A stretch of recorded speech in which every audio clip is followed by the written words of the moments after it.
We need to zoom out a bit this week and get our bearings.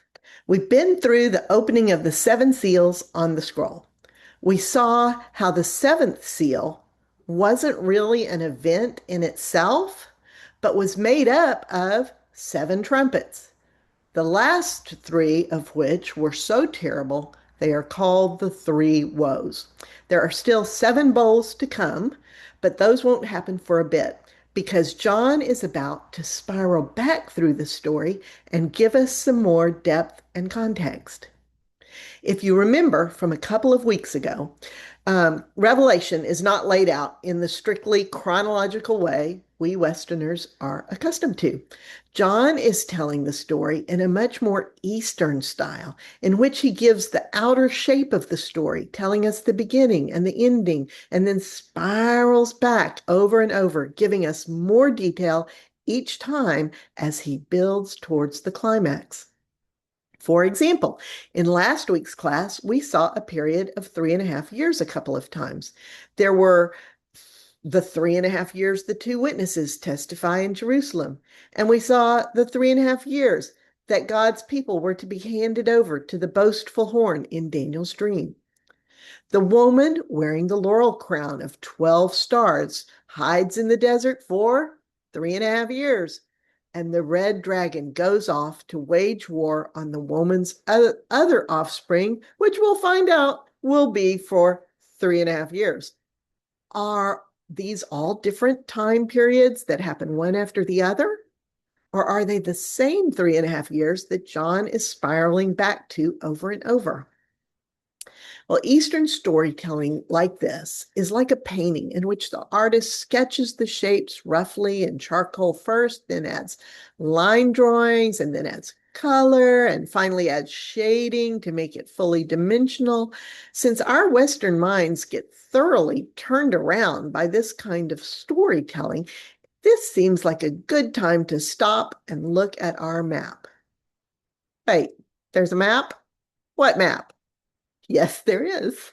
And I'll tell you where it is. You'll laugh. It's in the Hebrew Bible, in the book of Daniel. Of course it is. John is basing his work on Daniel's prophecies from the Babylonian exile, and he's filling in all the detail he understands within his own context in the Roman Empire. So it will really help to look at John's starting point in Daniel.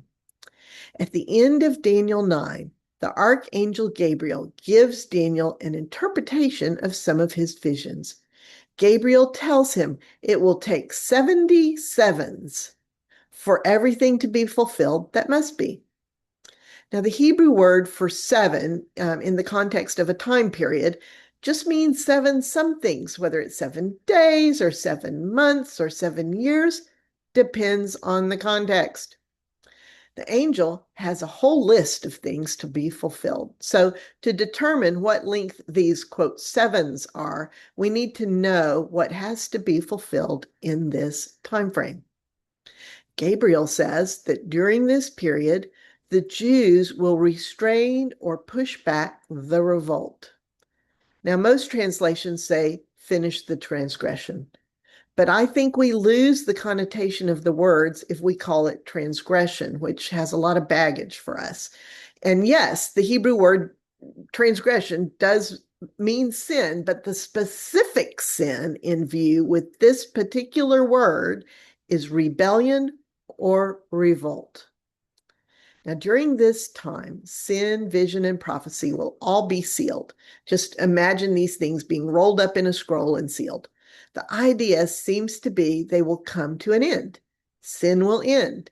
And when all visions and prophecies have been fulfilled and the end has come, there will be no more need for them. Guilt will be covered over, atoned for. Think mercy seat here, same root word. Eternal righteousness and justice will enter. Righteousness and justice are the same exact word in Hebrew.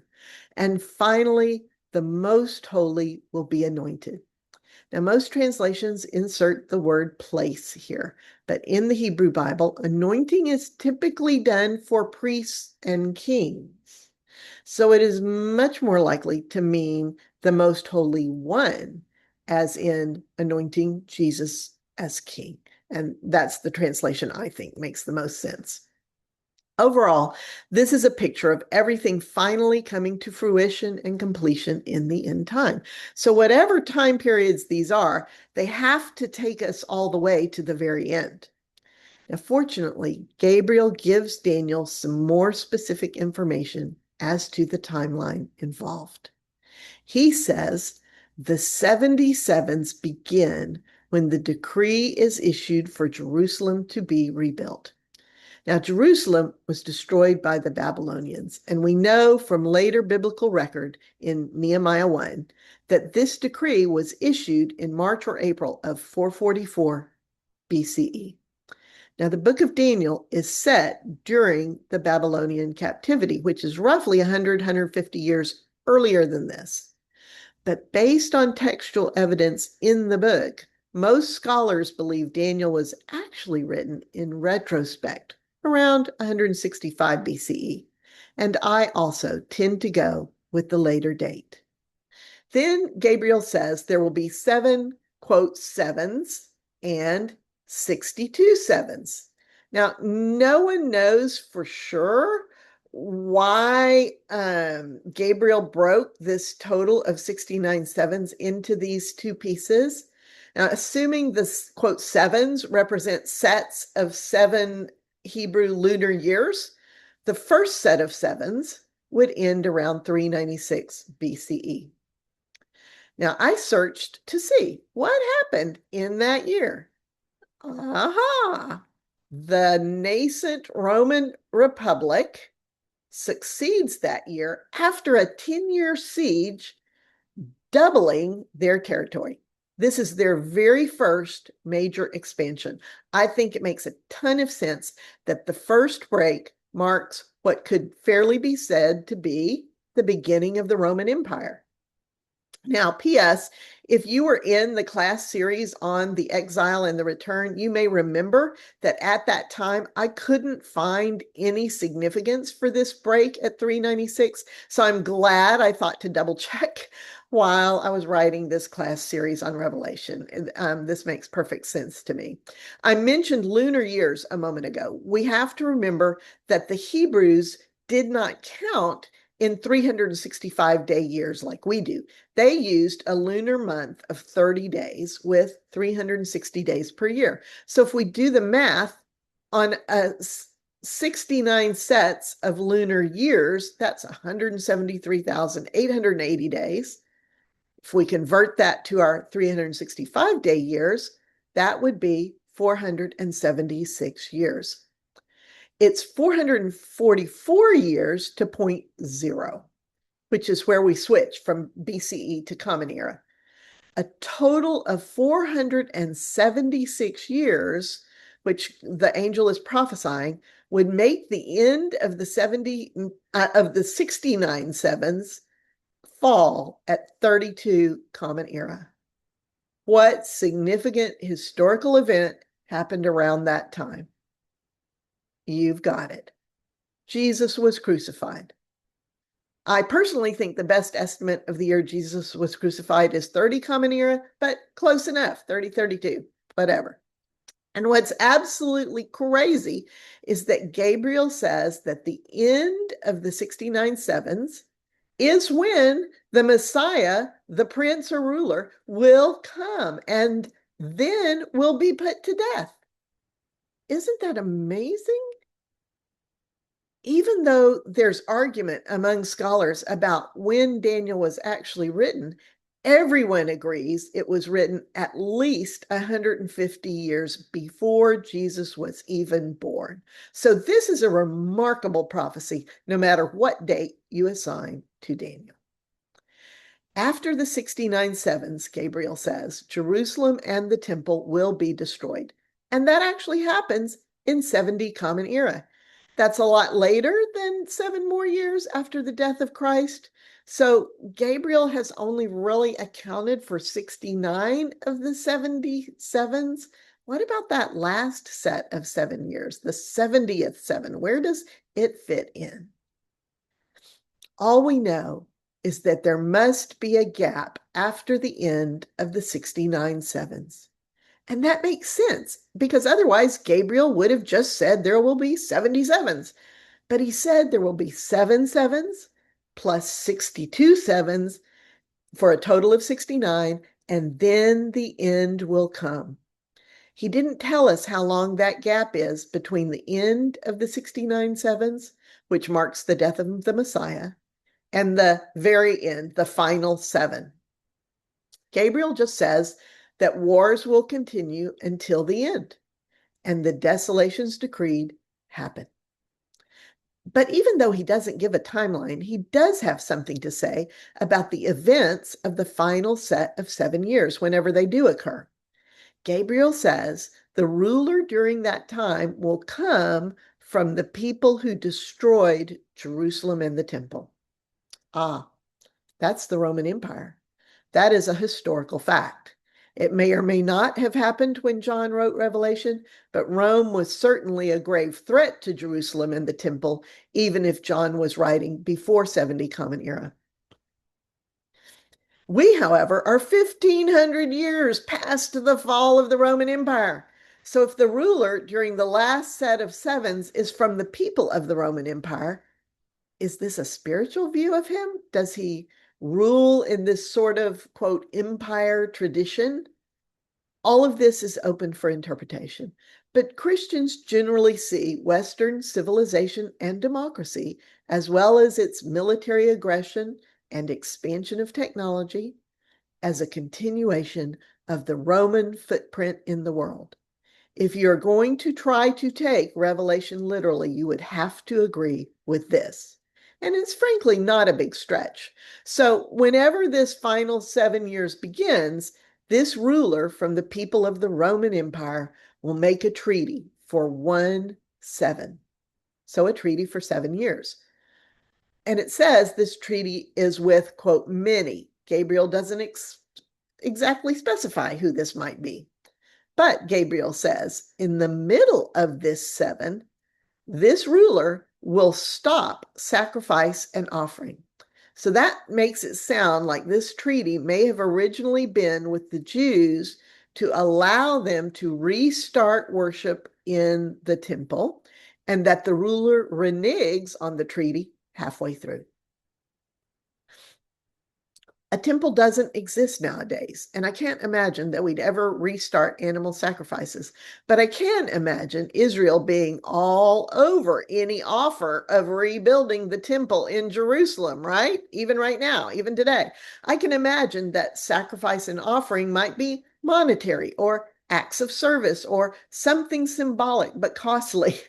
John most likely saw this as a literal restart of animal sacrifices after destruction of the temple by the Roman Empire. He's looking for a rebuild of the temple and a restart of animal sacrifices. And this could be a strong argument in support of those who think John wrote Revelation around 90 Common Era and that he actually witnessed the fall of Jerusalem and the destruction of the temple in his time, in his lifetime. We know he did in his lifetime. So look what splitting the final 7 years in half would mean. That would mean there's 3.5 years before this treaty is abruptly ended, and another 3.5 years after that. Sounds more and more like Revelation, doesn't it?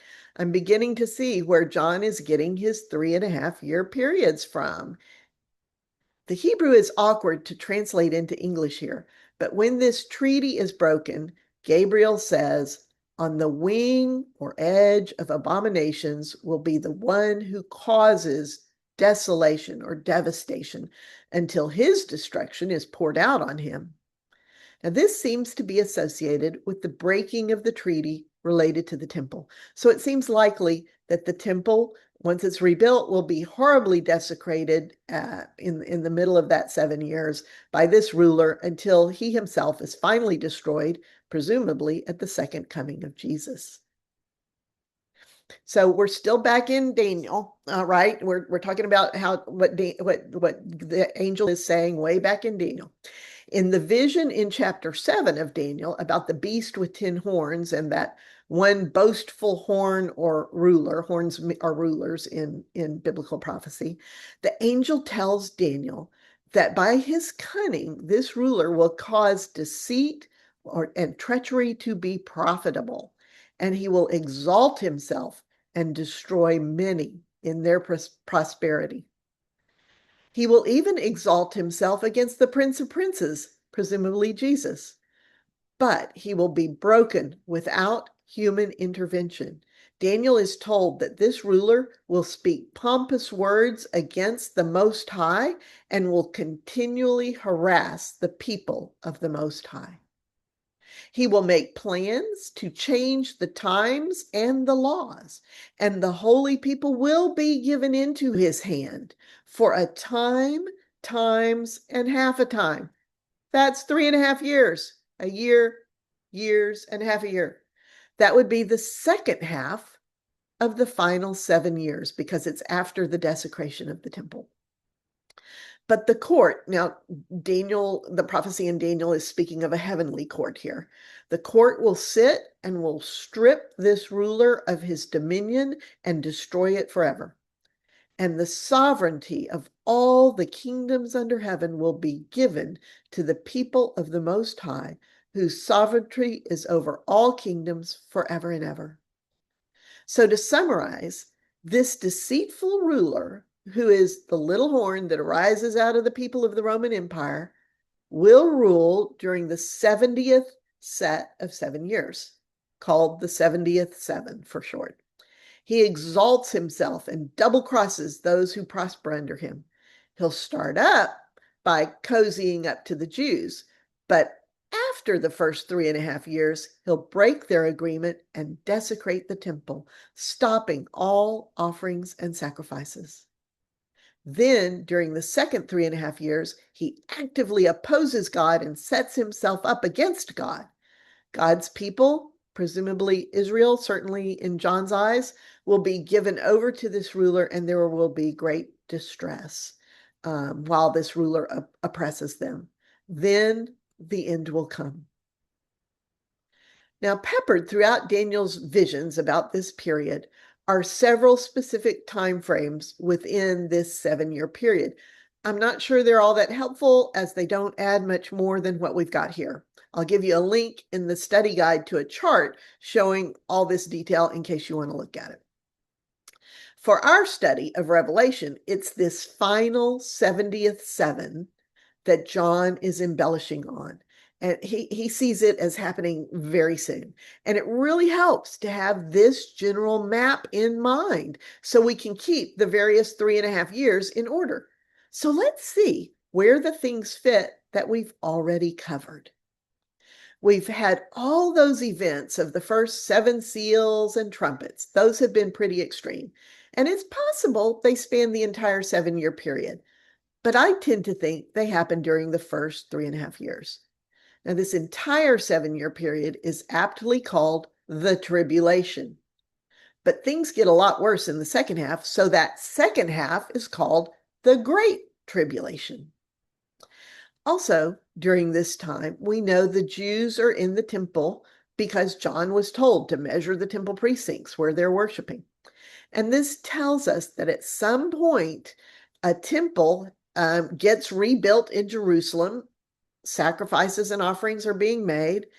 And we know that this is being allowed there under an agreement with the boastful ruler. But we also know John is told the Gentiles will be trampling Jerusalem during this period. And that makes sense given the shenanigans the boastful ruler is up to. It is during this time that the 2 witnesses prophesy in the city, defending themselves with fire from their mouths and causing drought and plagues. After 3.5 years, they are killed by a beast that comes up out of the abyss. Now, we're going to find out a whole lot more about this beast, but this beast appears in the midpoint of the tribulation. So, where in all this? Does the spiral fit that talks about the woman who is crowned with the sun, the moon, and the 12 stars? And where does that red dragon fit who's waiting for her to give birth? Now, I'm thinking that that spiral of the story doesn't fit neatly into this 70th seven. I think we need to zoom back out to see where the story fits. As we discussed in our last class, that woman is pretty clearly Israel, and she's about to give birth to Jesus. So that puts her here on the timeline. And Satan, the red dragon with 7 heads crowned with diadems and 10 horns, waits for the birth of this king. But the child is snatched away from him. Well, we know Jesus is crucified at the end of the first 69 sevens, and I can imagine that Satan felt like Jesus was snatched from him when Jesus was resurrected.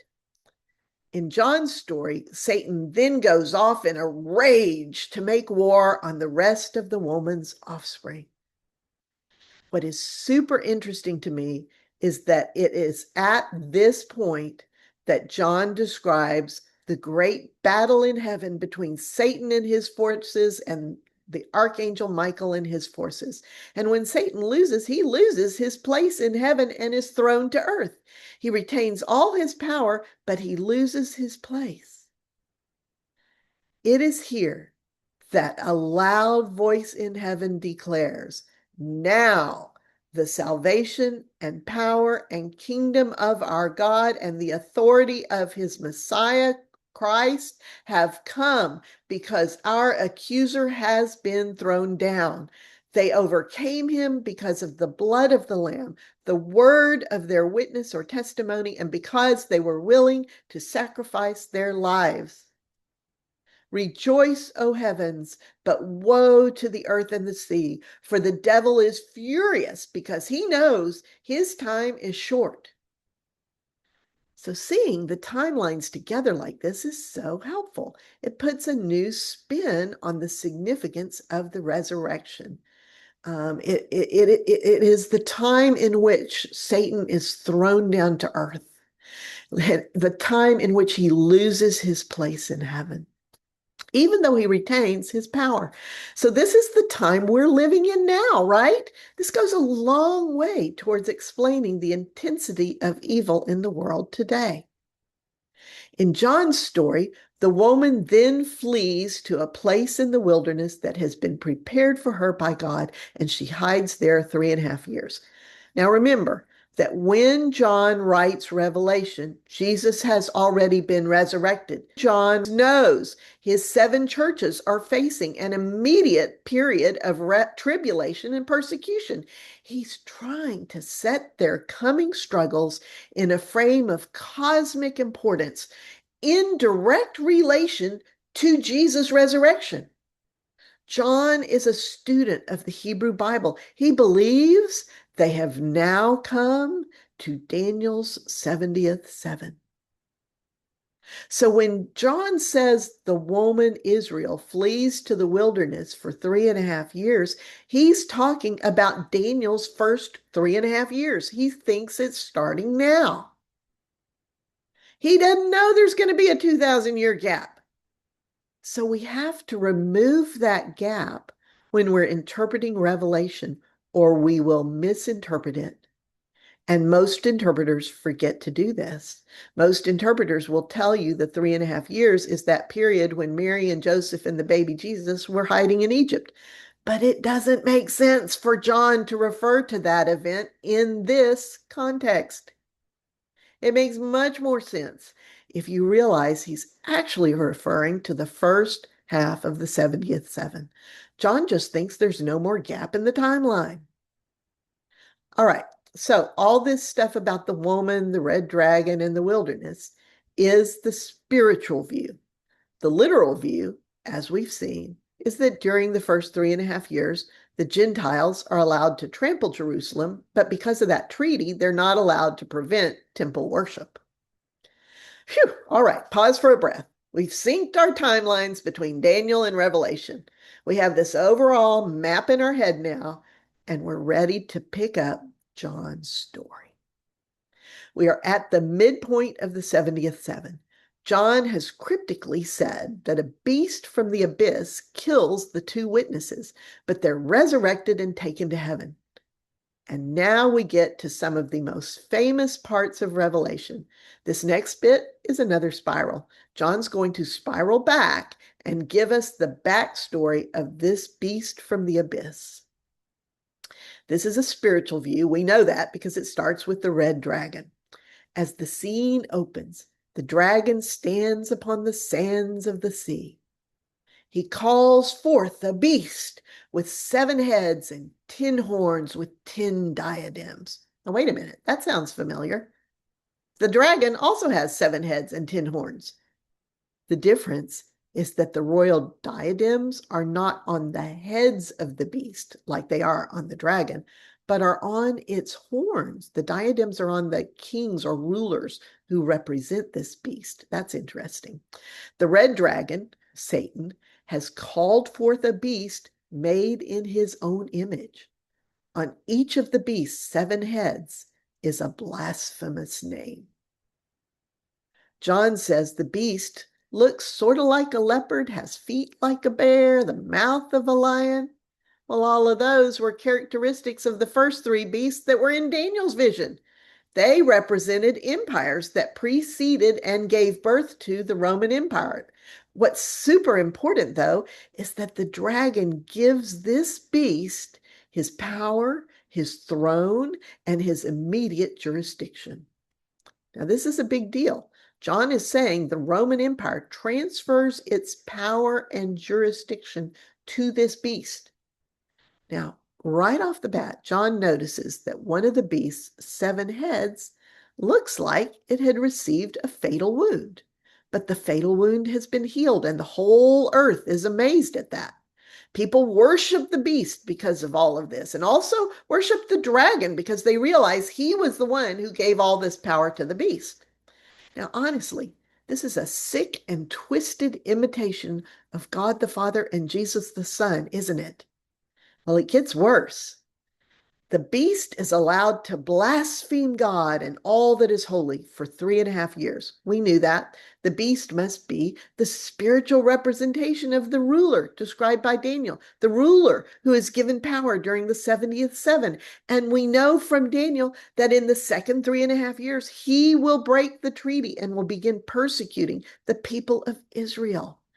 So pause here a minute. Back in chapter 11, John told us the 2 witnesses would be killed by, quote, the beast coming up out of the abyss.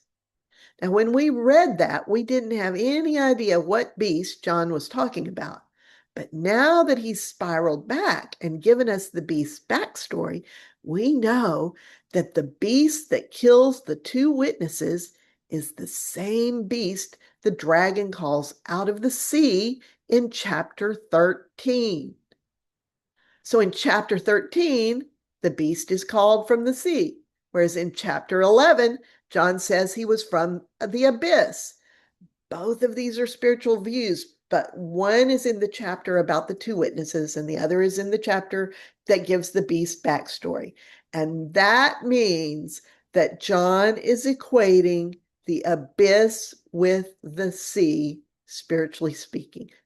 The beast comes from the abyss. The beast comes from the sea. Abyss and sea are the same thing symbolically here in Revelation. This is how you would interpret it. And that explains a great mystery we'll encounter at the very end in chapter 21. When the abyss is emptied in chapter 21 and judgment happens, there is no more need for the abyss, right? But the way John puts it in chapter 21 is the first heaven and the first earth will pass away, and the sea no longer exists. And that has confused people for thousands of years. But by understanding the spiral structure of Revelation, we know John is speaking of the abyss, the prison for evil spirits, where this beast came from. That prison for evil spirits, the abyss, will no longer exist. in Revelation 21, he's not talking about the literal ocean. He's talking about the sea, the abyss, the spiritual sea. So I'll remind you of this when we get to chapter 21. But for now, just know that when John says the sea will no longer exist, he doesn't mean the oceans and bodies of water that we know and love are going to disappear in the new heaven and the new earth. They will still be a big part of all that is made new. It is the abyss that will no longer exist. So back to the story. The hallmark of this beast, this ruler, is his blasphemy. He tolerates the Jews and even lets the temple operate normally for the first 3.5 years. But halfway through, he's going to do a 180. The dragon already gave him power and authority over all the other nations. But in the final 3.5 years, he's also allowed to desecrate the temple and persecute God's people, who in John's view would be Israel. In that last 3.5 years, they're no longer protected. This beast is able to conquer them. In the Hebrew Bible, this time period, even outside of Daniel, is called Jacob's distress. We Christians call it the Great Tribulation. The entire world worships the beast, everyone except those whose names are written in the Lamb's book of life. And we know this is the book that of the names of those who have done righteousness and justice in the world. So John is saying that those who do righteousness and justice are obviously not going to be worshiping this blasphemous beast. He ends this section repeating what he said to each of the 7 churches just before he told them what their reward would be. He says, "Whoever has ears, let them hear." But what he tells the 7 churches this time is not their reward for overcoming. This time, he tells them what they must first endure. He says, whoever is to go into captivity will go. If it is necessary for someone to be killed by the sword, it will happen. This is where the endurance and faith of God's people will be critical. We need to stop here because that doesn't sound like God's people are going to get raptured before all this happens, does it?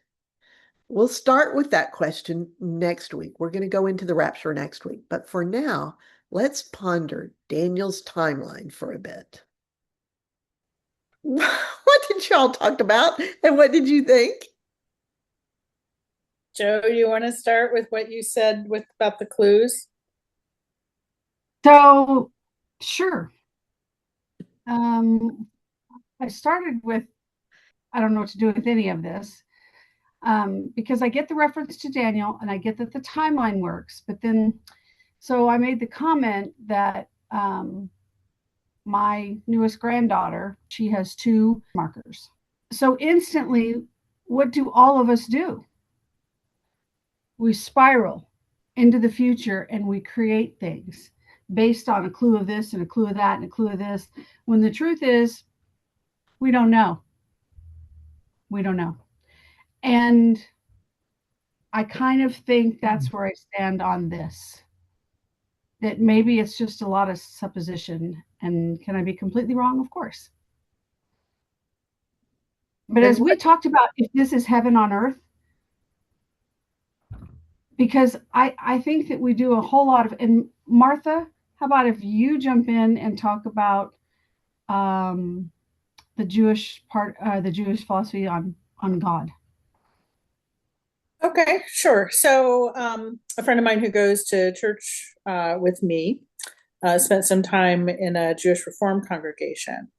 And he mentioned the other evening that one of the things that he really appreciates is the unexplainability and the indescribable nature of God. And that's important to Jewish folks. And in this context, I connect it to some other things that I've thought and said about, we spend so much time trying to explain the unexplainable and twist ourselves, 8 ways to Sunday to figure it out. Paul did the same thing. Mm-hmm. And I'm wondering about this author, presumably Jewish, right? Yeah, Who's pretty looking most back and going, likely. Yeah. so what do we do with the book of Daniel? Mhm. All of these things that have happened. I'm looking at the world around me. Here's what I understand about Jesus.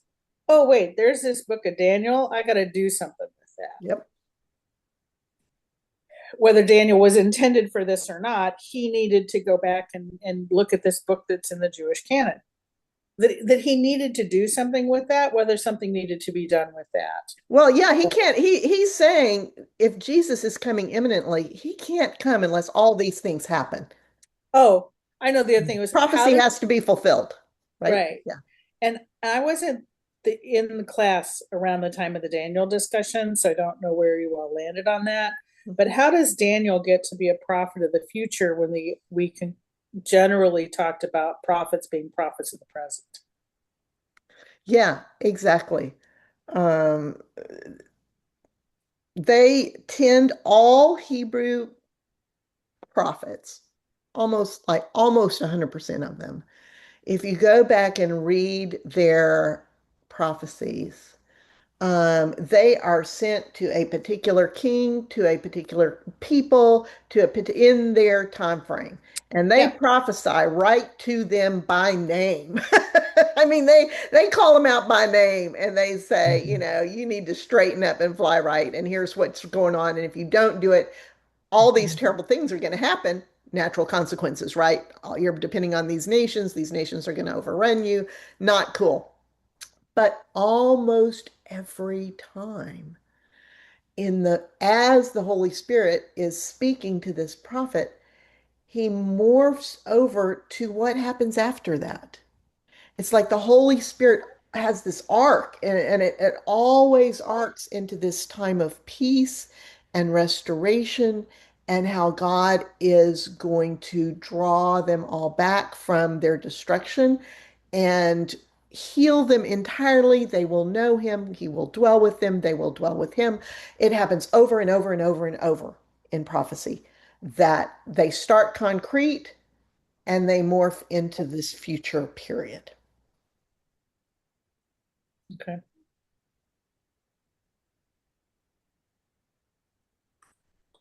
And I think part of that is because God is just never going to leave us without hope.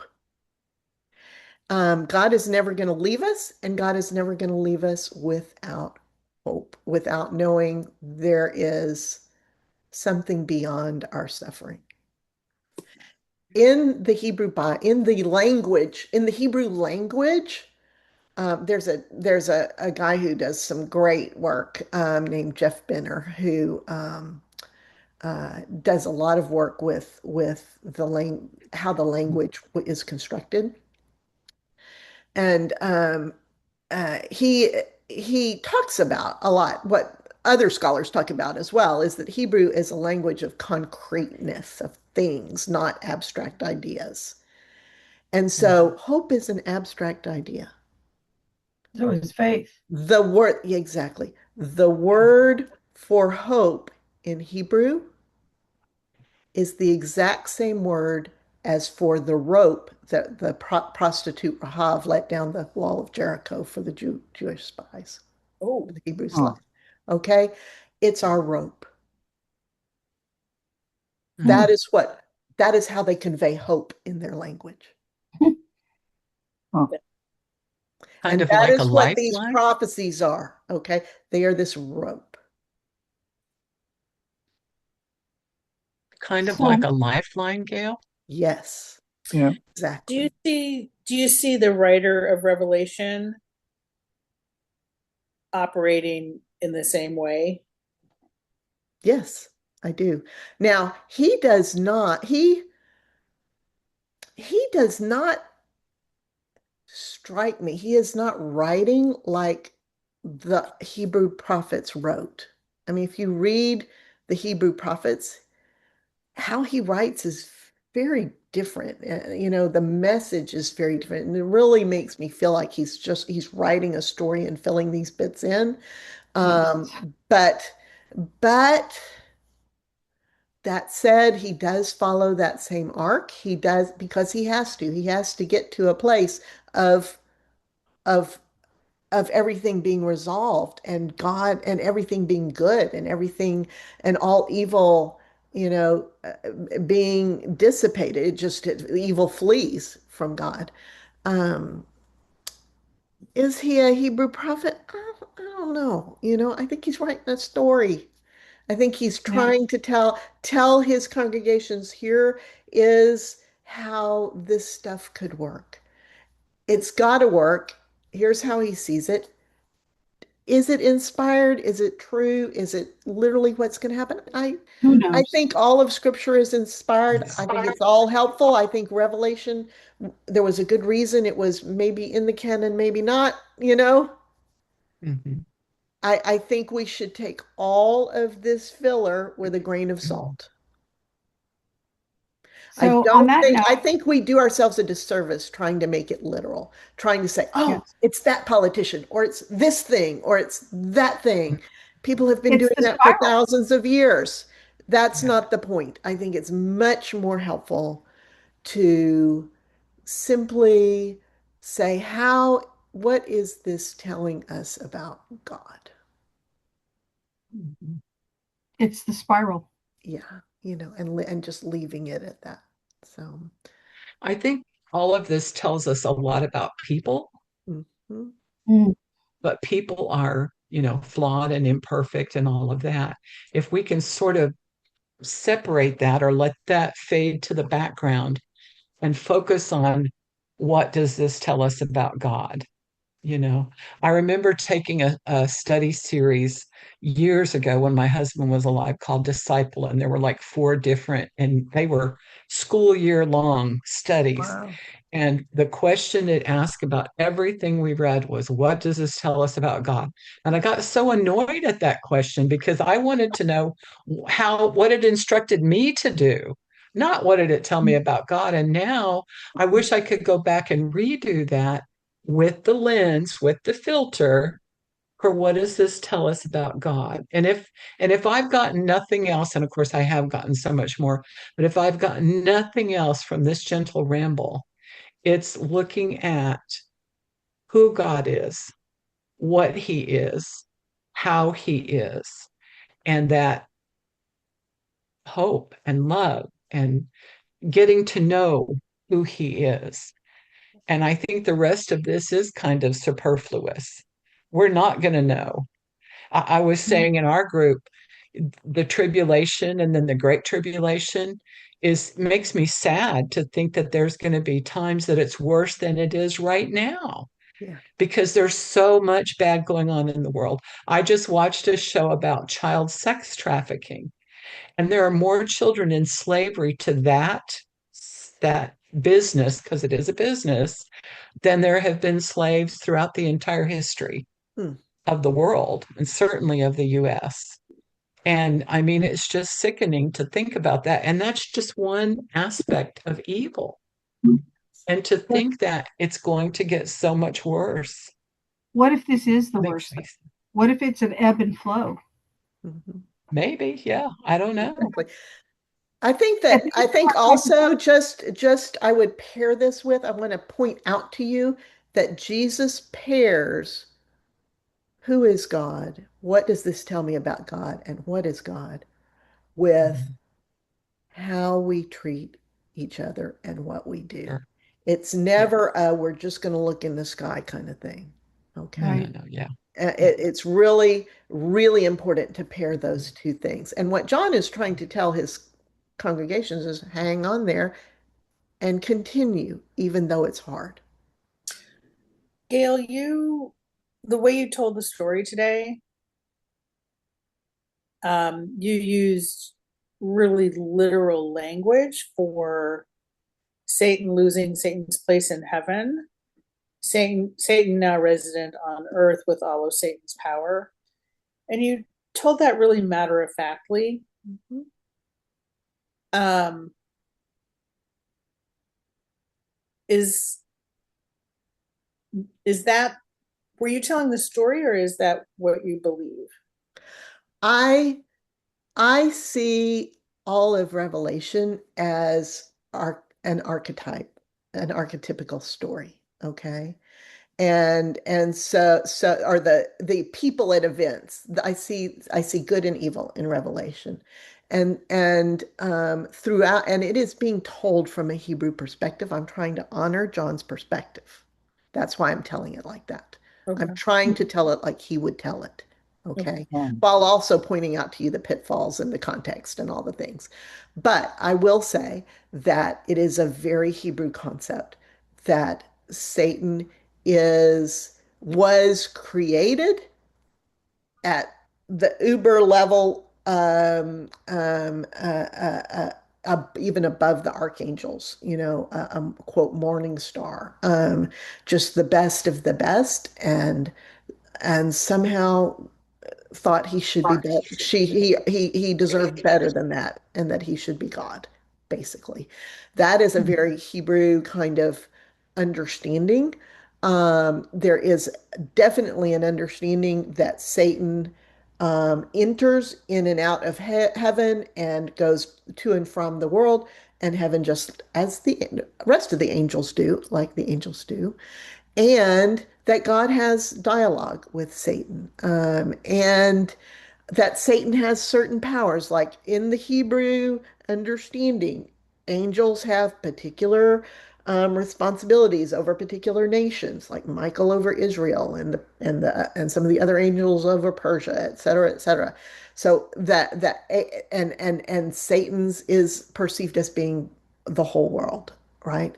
In the Hebrew understanding. And it is from this Hebrew lens that we hear Jesus say to his disciples after he had sent them out, and they came back and said, we did it. We healed people. We did things. We did miracles happen. We survived. Not only survived, we did it. He said, yes, I know. And I saw Satan fall from heaven.